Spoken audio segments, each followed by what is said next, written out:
The grandfather paradox is one of the most famous thought experiments in time travel. It explores a logical contradiction. What happens if you go back in the time and prevents your own birth?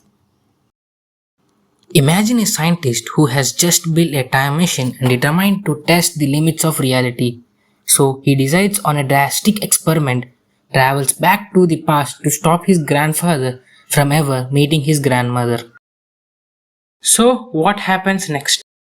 He steps into the time machine, sets the destination to the past, and activates it. A blinding flash. He finds himself in a quiet town decades before his birth. He spots an young man walking towards a diner, about to meet a young woman who will one day become the scientist's grandmother. The scientist hesitates. If he intervenes, does he erase himself from the existence? So, who was it that traveled back in the time in the first place? Taking a deep breath, he steps forward and stops an young man from going inside. The moment he does, everything shifts.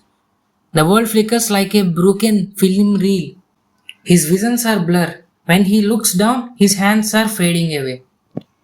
Then suddenly he went back into his lab, grasping for breath. His assistant is staring at him, confused. You never left, the assistant says. But the scientist remembers it all. The past that interferes the flickering world. Somehow, the paradox has corrected itself, preventing him from changing the history. From these, we can conclude that some things in the time simply cannot be changed. We cannot alter the timeline.